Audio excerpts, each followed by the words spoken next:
Estamos hablando de todo esto que significa en el mundo lo de coronavirus. Estamos pendientes de datos y de informaciones. Nosotros no hace mucho tiempo tuvimos a la doctora conversando con nosotros y en ese momento decíamos o veíamos de lejos el coronavirus. ¿Recuerda, doctora? ¿Cómo le va? ¿Cómo anda? Buen día. Buen día, Carlos. Y decíamos, hoy la atención se tiene que centrar en el dengue. Luchemos contra eso. Pero esto fue todo muy rápido. Fue impresionante, doctora. Sí, en aquella oportunidad habíamos dicho que si bien no había en la región ningún caso registrado de coronavirus, desde el momento que la OMS lanzó la alerta internacional, todos los países debían poner sus puestos de salud y protocolos en marcha para estar preparados para este momento que estamos viviendo hoy. El doctor Juan Carlos Portillo también nos acompaña. ¿Qué tal, doctor? ¿Cómo le va? Bien, buen día.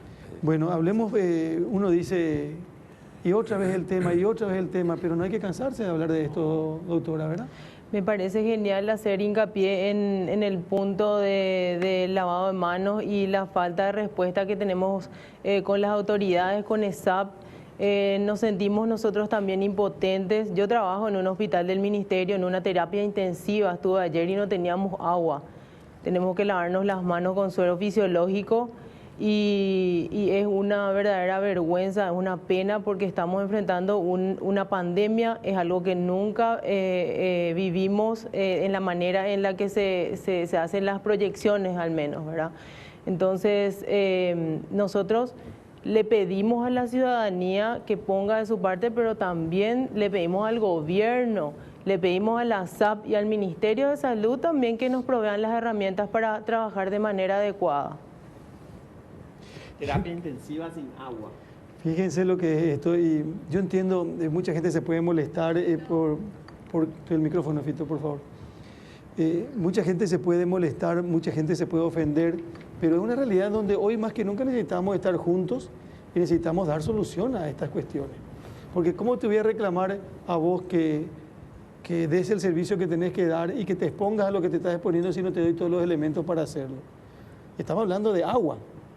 Estamos hablando de elementos. Por algo le llaman el líquido vital. El líquido vital, como nunca. Como no, nunca. No es por otra cosa. Me parece que no le nombré, Elena Candia, estoy tan acelerado también, aparte de angustiado con todo esto.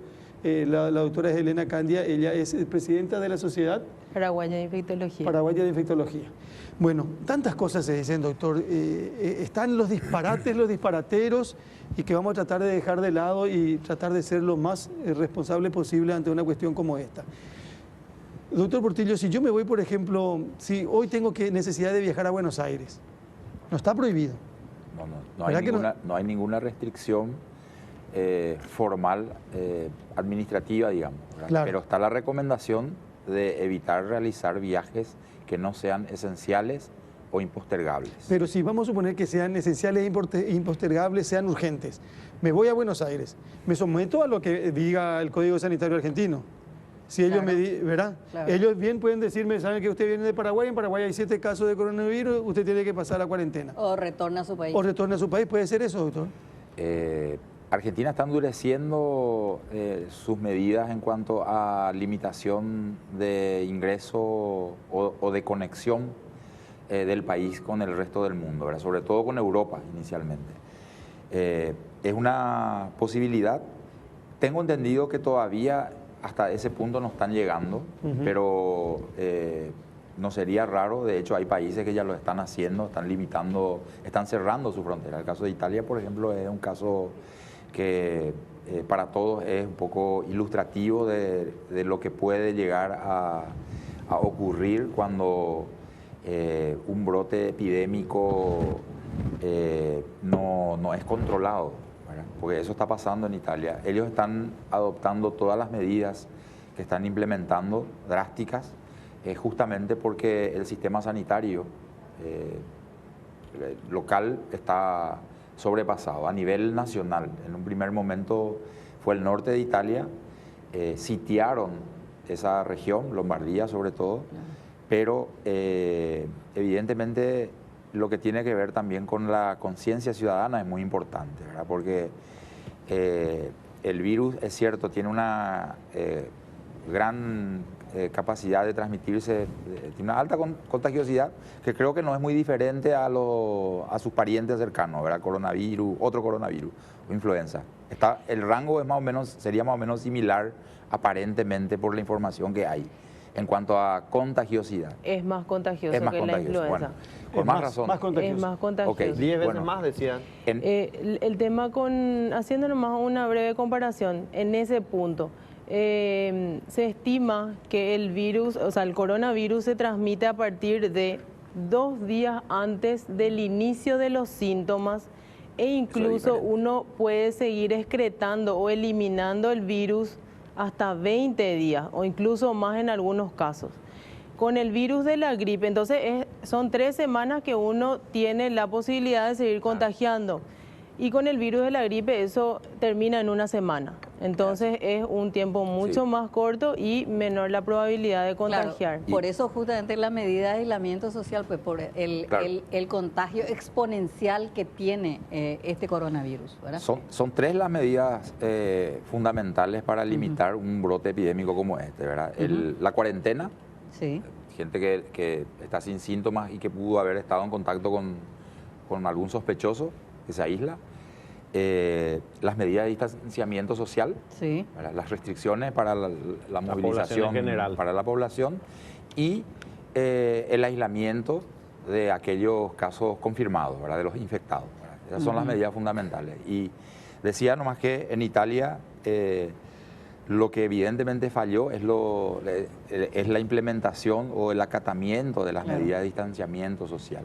Sí, por eso los italianos dicen, no hagan lo que nosotros hicimos. Porque, ¿qué le pasó? La gente no tomó en serio Tomaron como unas la vacaciones. recomendación. Entonces, ¿qué pasó? La gente se tomó vacaciones Claro, y y- se fue a lugares Y poníamos, donde había mucha poníamos, gente. poníamos como ejemplo, recién contaba yo lo que me había dicho un señor que tiene una pizzería, que es un italiano, decía que nadie tomaba en serio, decía, no, esto es lo que nos contó un cura para, mezclando un poco todo, porque yo creo que acá hay que hacer recomendaciones y hay que hacerlo con la seriedad y la responsabilidad posible, ¿verdad?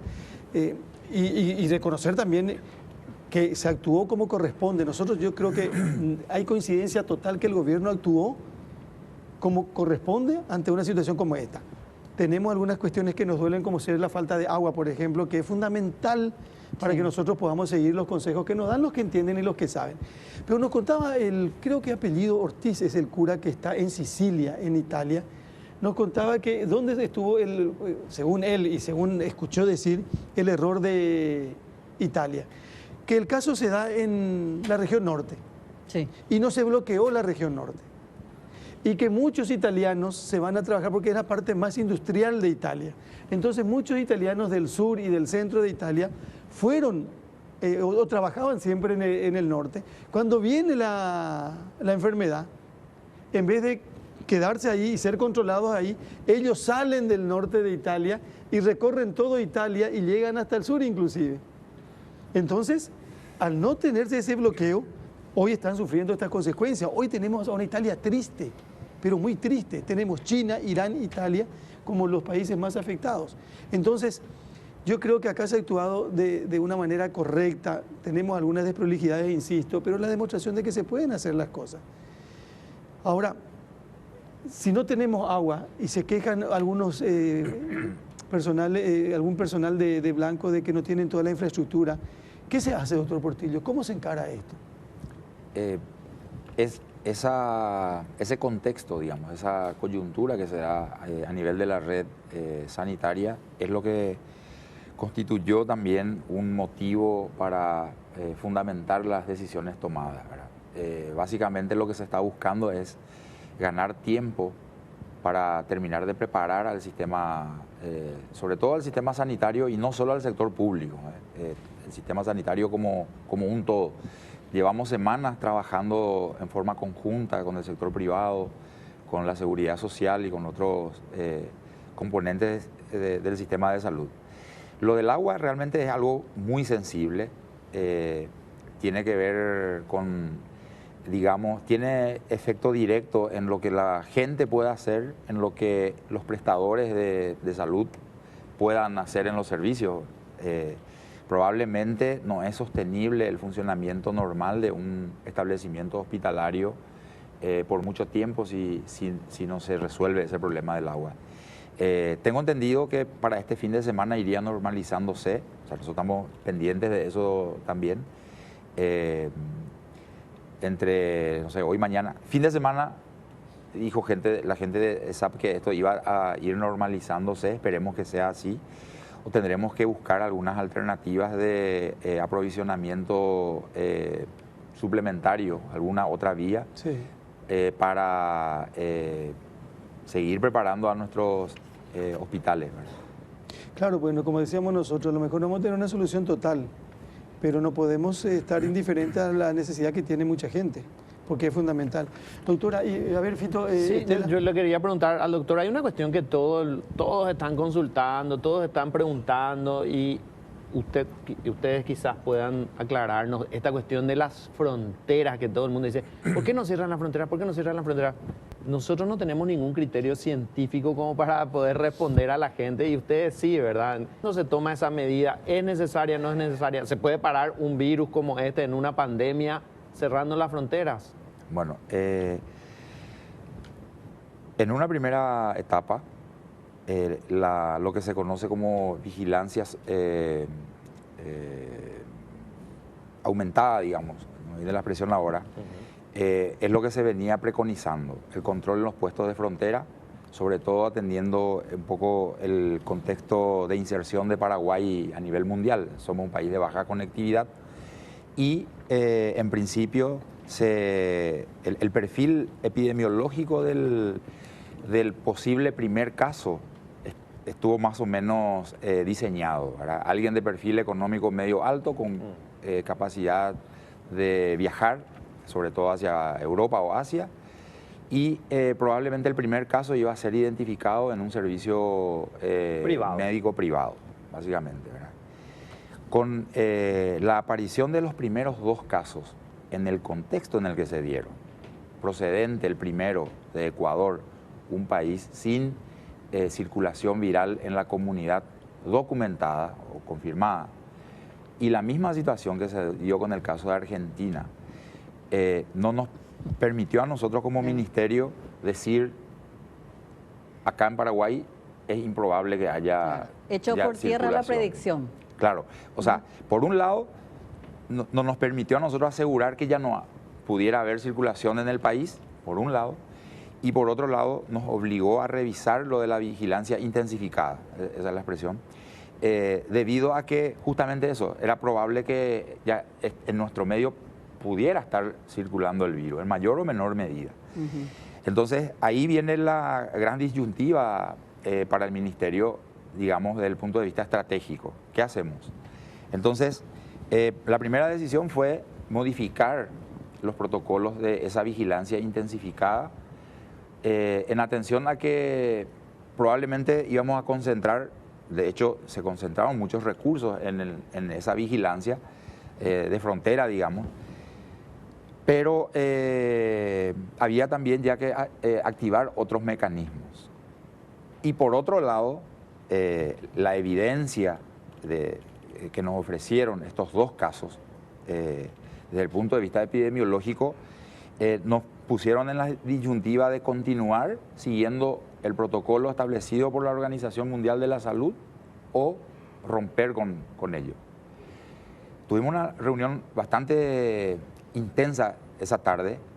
A mí me tocó hablar con uno de los asesores subregionales de la OPS al respecto de lo que nosotros estábamos ya planificando como posible decisión. Y hubo una discusión que no terminó, un intercambio de pareceres, digamos, que no terminó en un acuerdo, en un consenso. Y finalmente el Ministerio tomó la decisión de implementar estas medidas sobre todo y enfocar ya nuestra atención hacia el interior del país sobre la base de establecer hospitales centinela. Hay 10 hospitales centinela a nivel país que están sistemáticamente estudiando con una batería de test las posibles infecciones, a los gérmenes más posiblemente involucrados como causantes de infecciones respiratorias, incluido el nuevo coronavirus, ¿verdad? Influenza, virus sincicial respiratorio, hay una lista, digamos, ¿verdad? Por un lado. Y por otro lado, lo de la frontera.